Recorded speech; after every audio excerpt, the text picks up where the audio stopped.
How is y'all liking the new intro? Hey to everybody up in here. What's going on is live, not on my regular day, which is Friday. However, I am still up in this piece. Yes, I am. Let me just say this before we get started. First of all, shout out to my mods, my beautiful mods, Caramelly Mel. Shout out to Queen. Was she Unicorn? Which Human Form? Shout out to her modding over at both channels. Y'all are the best. I can't do nothing without y'all. You know what I'm saying? All my mods. I can't do nothing without you, fat. You know what I'm saying? So shout out to y'all. Also, I would like to say shout out to the new dolls and dons. Welcome to the dollhouse. Please hit the like button. That's free. I have learned a lot over the past 2-3 when I was live Monday, Tuesday, Wednesday, Thursday. Girl, it's been 72 hours and I have learned a lot. Do you hear me? So shout out to that. You know what I'm saying? All the new dolls and dons, like I said, all my returning dolls and dons, welcome back to the dollhouse. Is waiting on y'all. Couldn't wait to get on here and say what I got to say because a lot has been going on. Do you hear me? How about we start here? First of all, before I say what I got to say, let me say this. No, hold on. Let me take this down. Like the video, y'all. Let me say this. Let me say what I got to say. First of all, shout out to all the content creators. Shout out to Tasha K. Shout out to, what's her name? Jamie, that's me. And shout out to Bondi Blue. Bondi Blue from New Orleans. I know a lot of y'all know her. She way bigger than me. Shout out to these girls. Now, I want to show y'all something that happened over the weekend. If you on my Instagram, you probably saw this already, but this really put a smile on my face because number one, I didn't expect it.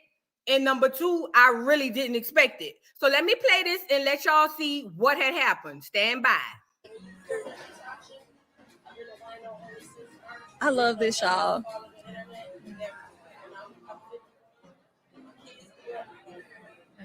Come on, 51. I said, come on, 51. You look good now. I know. Okay.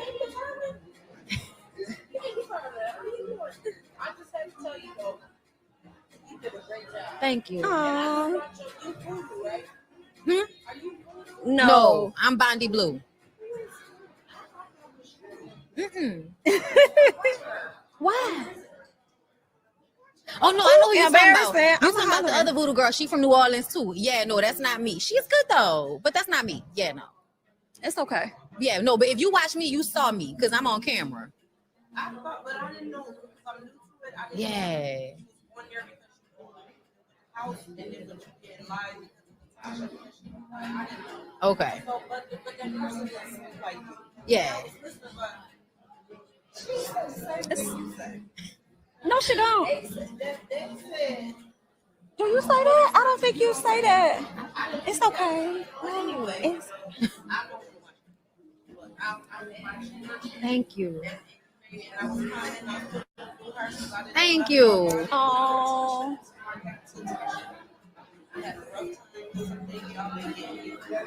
Oh. Yeah, don't Yeah, we on explain because live we right live, now. girl. Yeah, Don't they explain can't. because Yeah, they're gonna be all you in all your right. teeth. You all right. They Gonna can't be see all you in anyway. it. They can see the Yeah. back of you, but they can't see the front of you. Yeah, just hold your head down. Yeah. It's dark. Thank you. Thank you. Like I said, shout out to Tasha K. Shout out to the Wino Gang. Shout out to Jamie, that's me. Shout out to Bondi Blue. The poor lady, I don't know if y'all can really hear, but the lady thought that Bondi Blue and me were the same person because we have the same accent, because we from the same place. That's what had happened. Now, Bondi Blue is way bigger than me. So in my mind, I'm like, wait, bitch, she thought I was Bondi Blue, not as the person. I'm talking about the channel. You know what I'm saying? And number one, and then number two, I was like, they really like was looking for me, bitch. Like, bitch, I feel like Chrisean. Like, now I know how Chrisean feel like, bitch. Like, they was looking for me. Like Chrisean said today. What she said today, what she had said, because I know who I am, and I'm like, you know, I'm that bitch. I got $1 million baby. And you know what my $1 billion baby is? That's what I want to say. I have $1 billion baby in my Chrisean voice.